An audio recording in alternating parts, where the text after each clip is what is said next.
Good morning everyone and welcome back to the Killer Miller Chicks.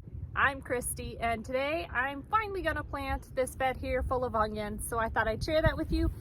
It's still, as you can tell, pretty windy out. There's a cold wind blowing, and so I'm dressed nice and warm even though we have some beautiful sunshine. So hopefully that sunshine will stick with us through the day and it'll warm up some more.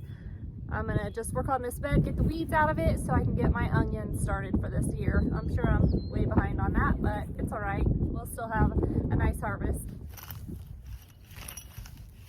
I'm just gonna use this nice little tool here that I'm just gonna roll along, and it'll help pull up all the weeds and break up some of this dirt. We did have a nice little storm last night, so our dirt is pretty wet, but I don't think it's too wet to plant. It should be perfect.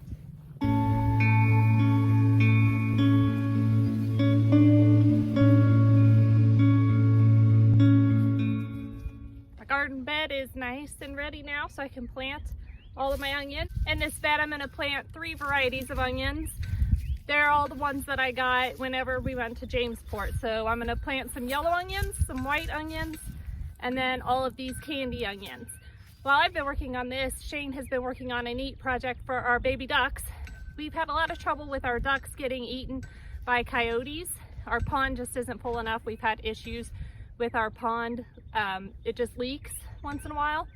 And so he has built this awesome new floating house for the ducks, and I'm going to share that with you also. He is installing that in our pond right now.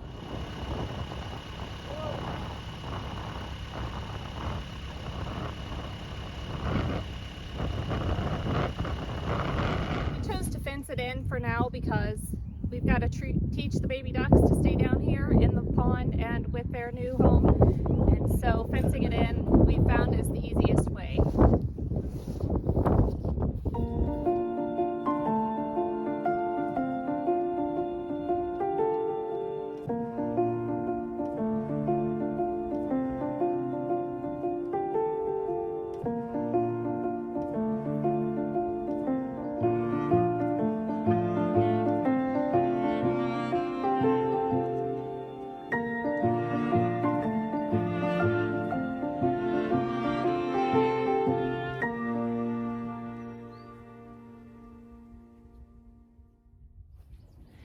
Well, I managed to plant 5 rows of each of the white and yellow onions, and then 3 rows of the candy onion. So I'm really impressed with how many onions this bed held, and I have plenty left for a whole nother bed. While I'm down in this part of the garden, I thought I would update you on the potatoes I planted recently.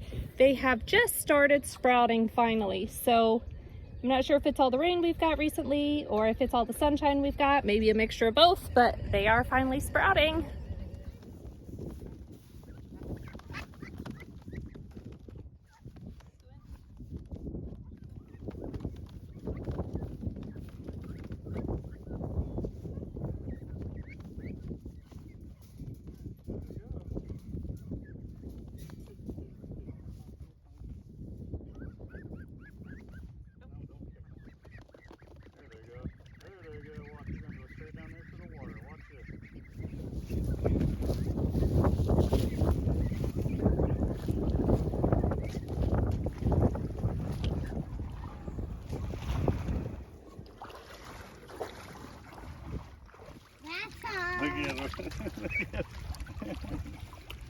Bath time. And this hole is in the middle of the water deep. On this side of our house, I've been working on planting irises. So my mom dug up a bunch of hers because they spread like crazy. So I'm just going to plant these 2 buckets of irises along this side of our house, and so hopefully they'll spread and we'll end up with a nice thick bed of irises. One thing I love about these flowers is that it doesn't take much at all to plant them. You just dig a very shallow hole and you pop them right in the ground, and they spread like crazy. And then they don't require much maintenance either, so it's the perfect flower for me.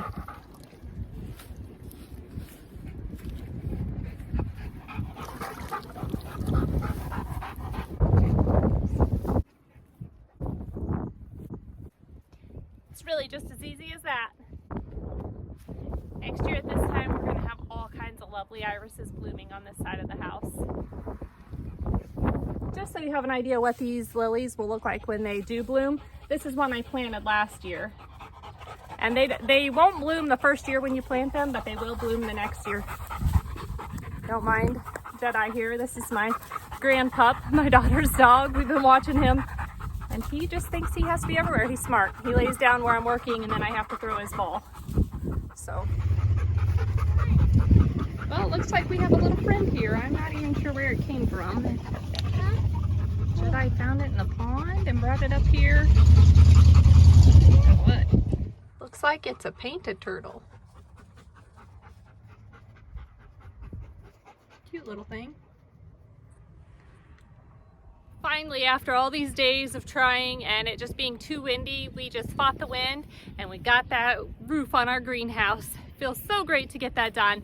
Now we just have to finish framing in the walls so we can get it painted and then the windows put in. Hope you enjoyed hanging out with us today. We'll see you next time. Bye-bye.